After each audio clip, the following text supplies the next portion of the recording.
Imagine a world where death doesn't come at night, doesn't come with weapons or betrayal.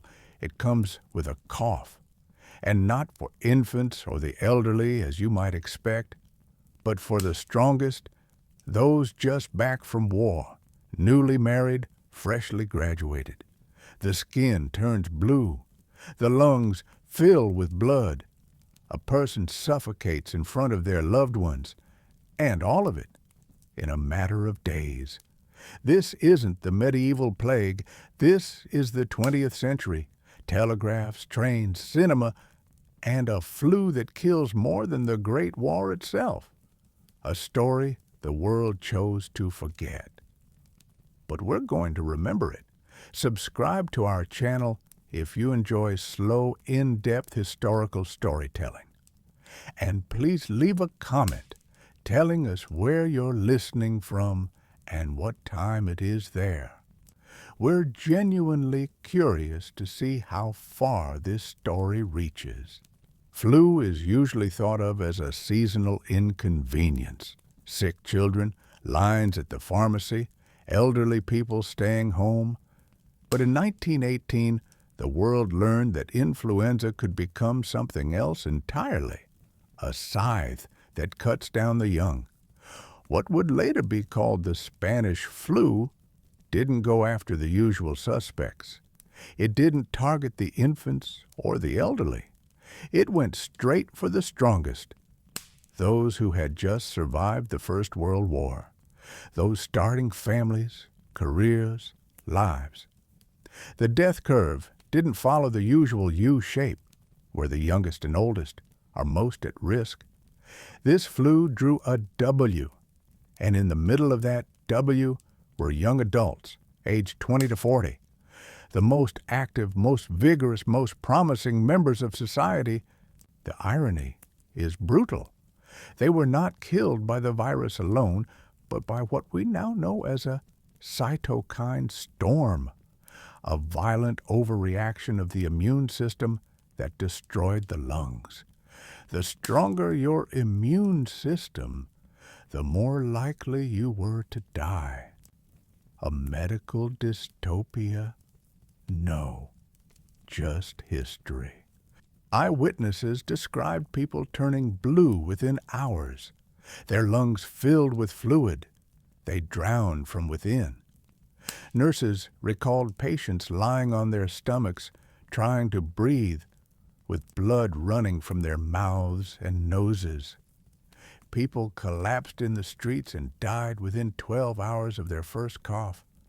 One Red Cross volunteer wrote, "We were helpless. Nothing worked. Only rags and prayers were left." And this wasn't the Middle Ages. This was New York, Paris, Barcelona, the 20th century. An estimated 500 million people were infected, 1/3 of the planet's population. Between 50 and 100 million died. That's more than in both world wars combined. In India, over 17 million perished. In the United States, 675,000. In Western Samoa, 1/3 of the population. In Iran, Brazil, Egypt, death tolls that defied imagination. Among the dead, Guillaume Apollinaire, poet, avant-gardist, Picasso's friend. Egon Schiele, Austrian painter, died at 28. His pregnant wife died just days before him. Sophie Freud, daughter of Sigmund Freud. Theodore Roosevelt Jr., son of the former U.S. president, barely survived. Woodrow Wilson, President of the United States, fell ill during the Paris Peace Conference. Many historians suspect influenza. The Spanish flu is often called the Great Equalizer, but that's misleading. Poorer communities, colonized nations, and racially segregated groups suffered disproportionately. In British-ruled India, rural outbreaks were systematically ignored. African Americans in the U.S. had little or no access to hospitals.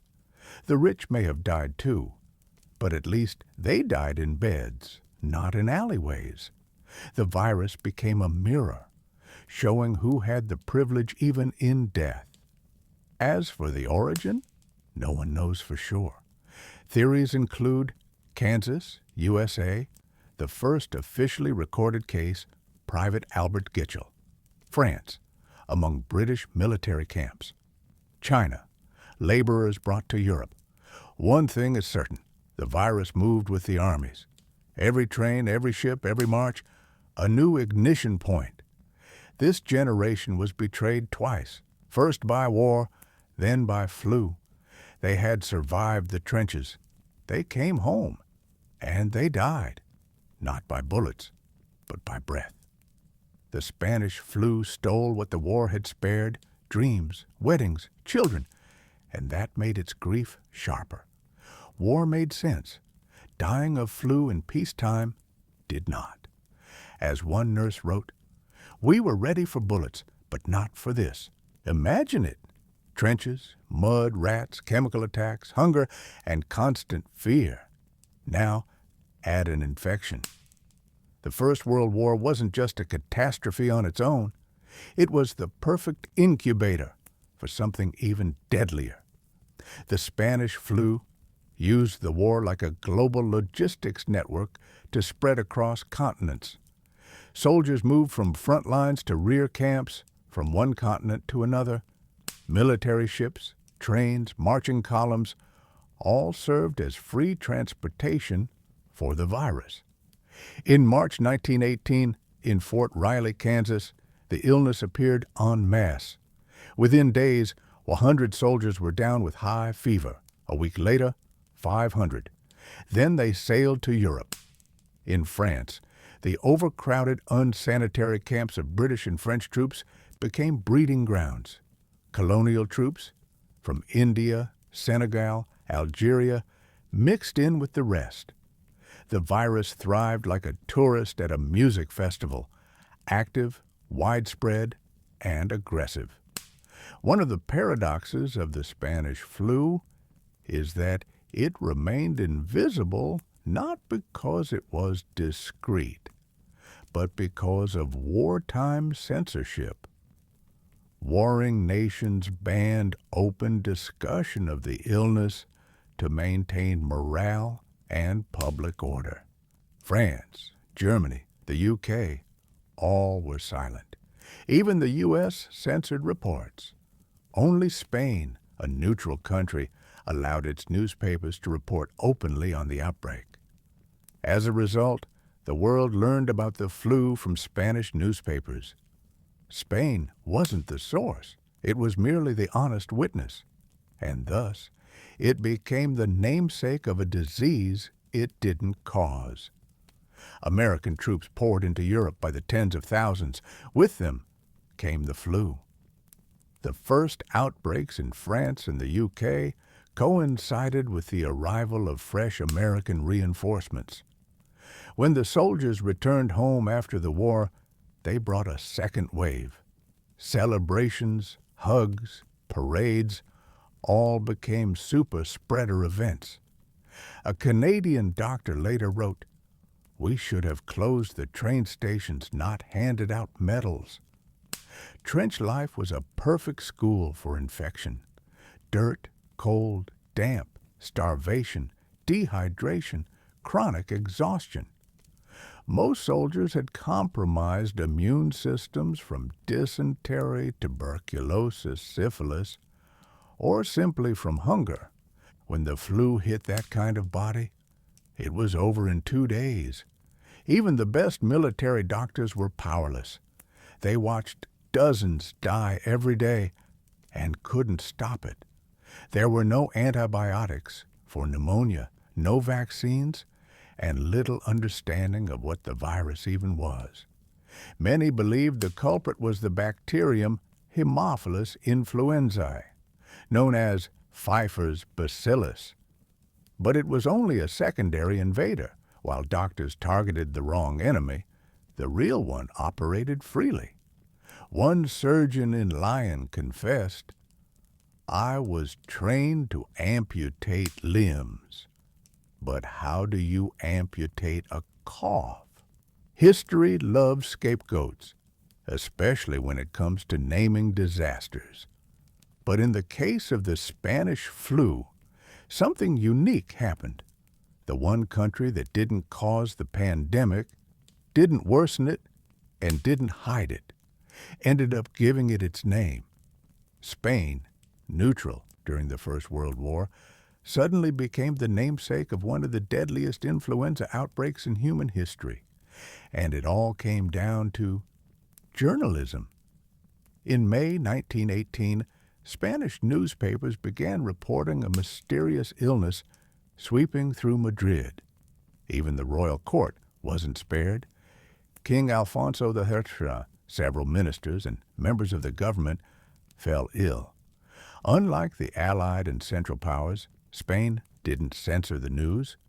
Papers like ABC and La Época published daily updates, hospital stats, public alerts, editorials with titles like "Flu Paralyzes Madrid. Half of city workers call in sick."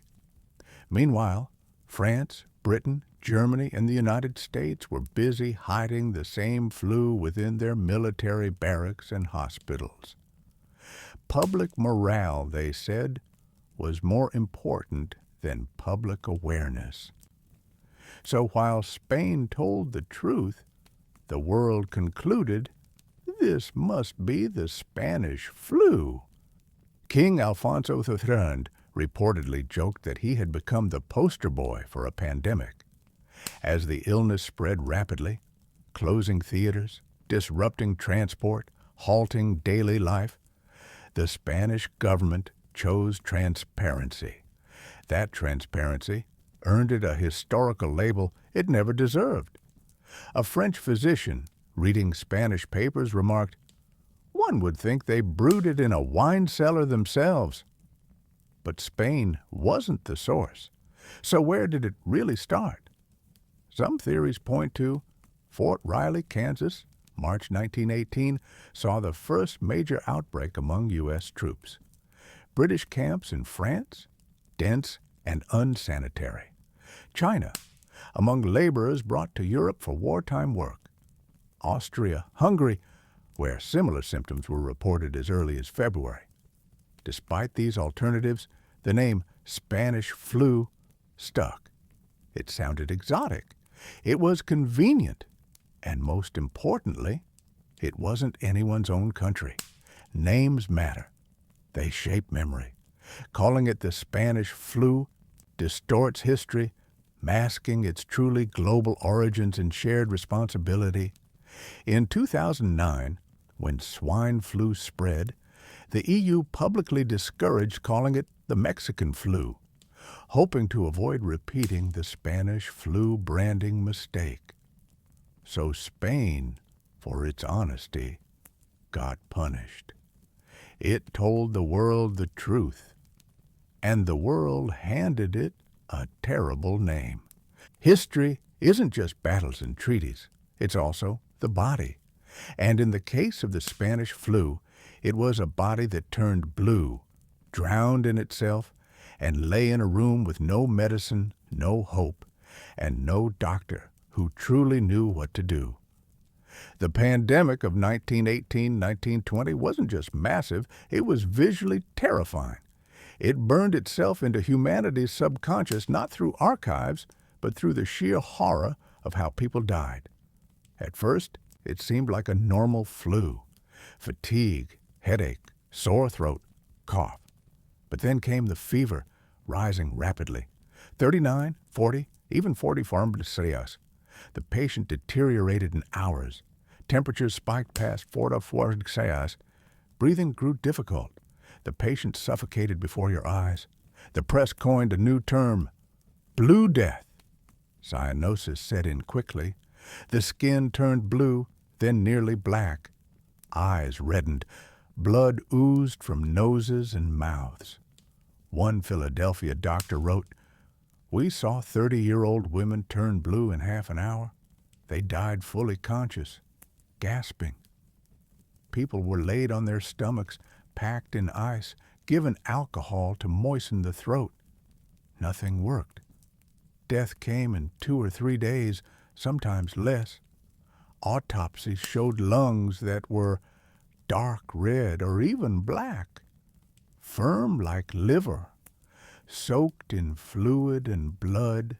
They were drowning in themselves. It wasn't just the flu. It was a deadly mix of viral and bacterial pneumonia. And there were no antibiotics yet.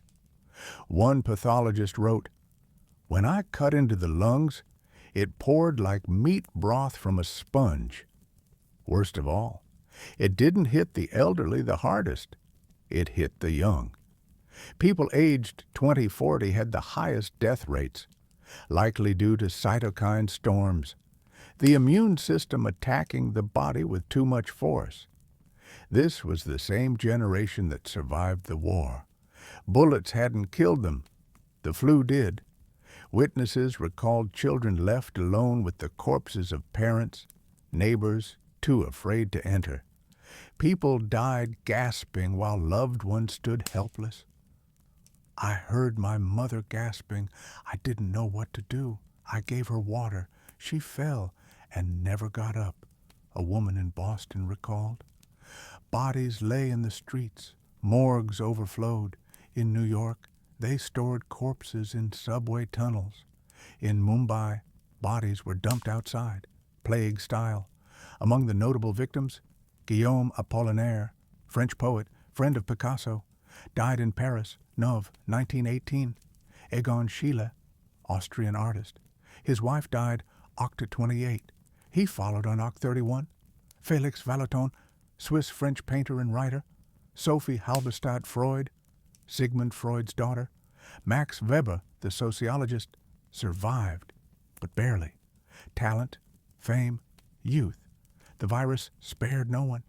Those who survived the front line suffocated alone, fully aware, with no help to offer. One American journalist summed it up. It was a pandemic that made death look you in the face again. The great paradox of the 20th century. A pandemic that killed more people than World War I has almost disappeared from the collective memory. It's barely mentioned in school textbooks, rarely shown in films, absent in popular culture. Why did the Spanish flu vanish so quickly from human consciousness? Because war took center stage. War had a plot, with enemies, battles, heroes, treaties. It made narrative sense. But the flu? It had no face, no villain, no storyline.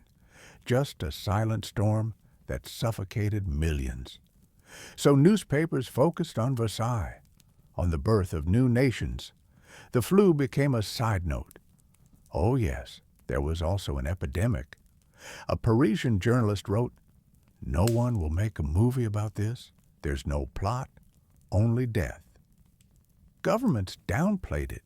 Headlines called it a mild flu, seasonal illness.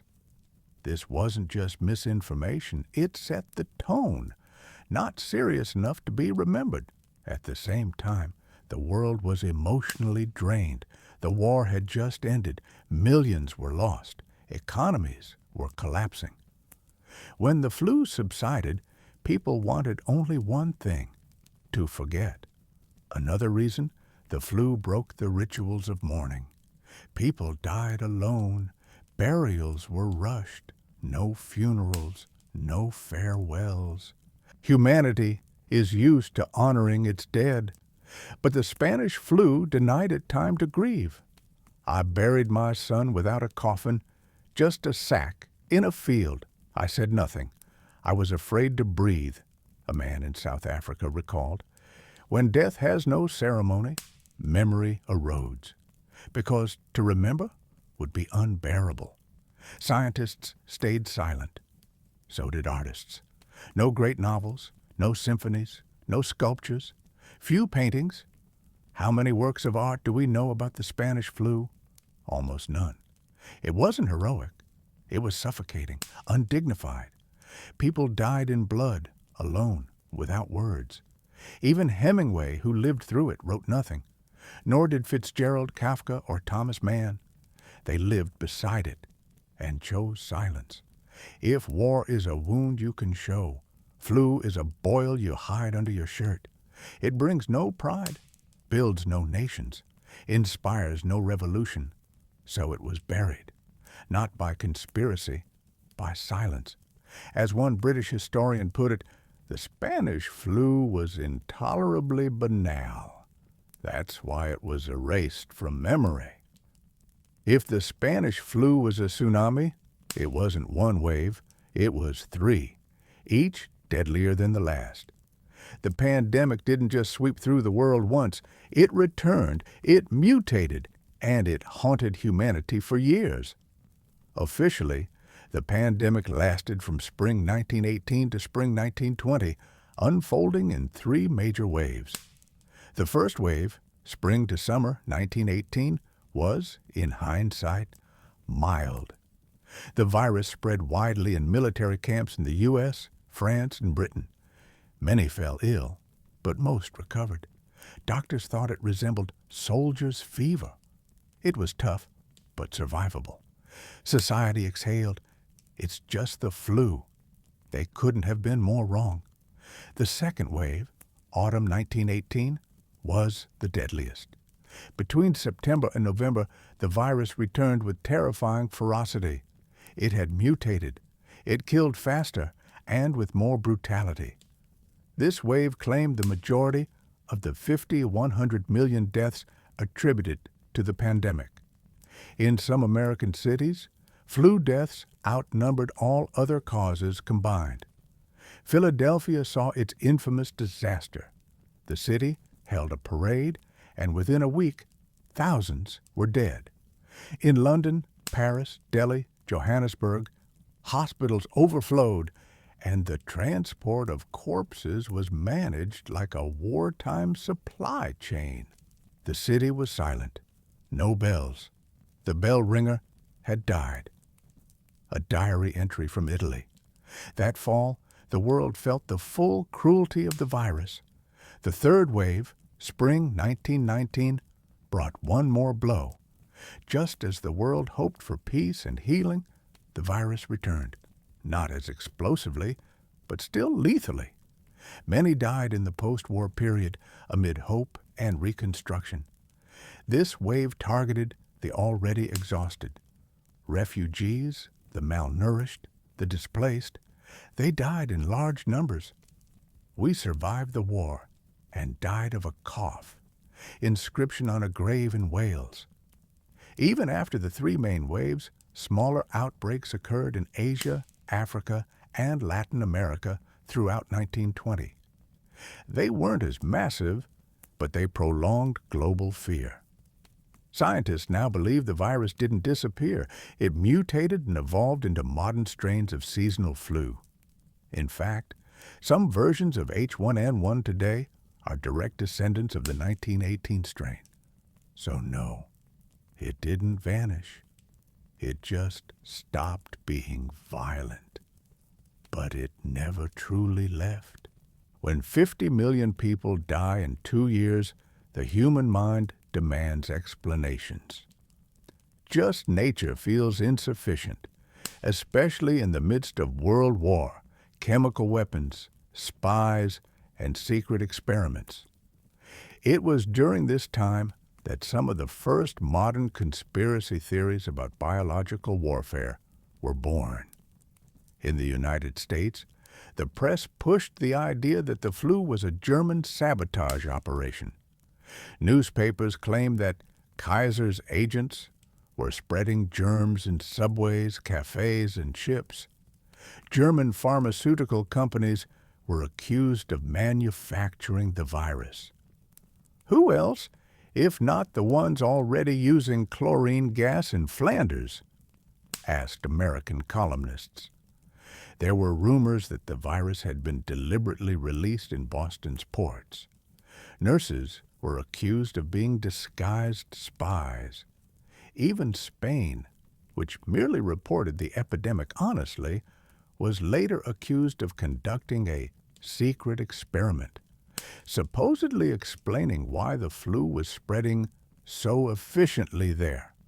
No evidence was ever found, of course, But in times of panic, facts aren't required. In Britain and France, some blamed Chinese laborers brought to Europe for wartime work, claiming they introduced an Eastern strain of influenza. This marked one of the first major cases of ethnic scapegoating during a pandemic in the 20th century, and it set a precedent we saw again, a century later, with COVID-19. But was there any proof that the 1918 virus was man-made? To this day, no scientific evidence exists to support that claim. The virus's genome was reconstructed in 2005, and it shows every sign of natural origin. It likely mutated through birds or pigs before jumping to humans. Still, the scale and speed of the death toll were so terrifying that even doctors suspected something unnatural. A French army doctor wrote, "I've seen death, but not this fast, not this cold, unless from machine guns. This comes just from breath." The Spanish flu marked the start of biofear, when a disease stopped being just a medical issue and became a geopolitical one. It wasn't biological warfare, but it planted the idea in people's minds. The world survived a pandemic that claimed more lives than any war before it. And yet, the Spanish flu left no great monuments, no museums, no National Day of Remembrance. Still, it changed history. It pulled medicine out of the Middle Ages. Governments realized that health wasn't a private matter. It was a matter of national security. Ministries of health were created. Sanitation, vaccination, and disease monitoring became state priorities. Societies began to understand medicine isn't a luxury, it's a shield. And that shield must be ready for enemies we can't see. For the first time, humanity saw that a virus wasn't just a germ under a microscope, it was a global player. One that didn't care about borders, armies, or empires. It moved faster than diplomacy and hit harder than artillery. The flu doesn't ask if you're a lieutenant or a painter. It arrives and it takes. A Polish journal, 1919. It was a bitter lesson. The world is one. A cough in one port becomes death on another continent. But perhaps the most tragic legacy was silence. The Spanish flu proved that even the worst suffering can vanish from memory if it lacks a hero, a plot, a symbol. It left traces not in poems or films, but in death registries, in empty chairs on family photos, in names missing from lists of survivors. It was a shadow catastrophe. No glory, no ending, no epilogue. And then it echoed again. A century passed. COVID-19 arrived, and suddenly we saw panic in hospitals, conspiracy theories, battles for the truth, lonely deaths behind glass, fear of coughing. The Spanish flu resurfaced, and maybe, for the first time, we truly saw it. We brought it out of the dark. What did it leave behind? A reminder that death is not always heroic, that not every tragedy gets a song, that some disasters leave behind statistics, not stories. But if we speak, it is not forgotten. And if we remember, it cannot return the same way. Thank you for being with us today. Take care of your health, your curiosity, and your compassion. They are more connected than we often realize. And don't forget to subscribe to our channel for more slow, deep, and human stories from the past. Because sometimes understanding history is the best way to protect the future.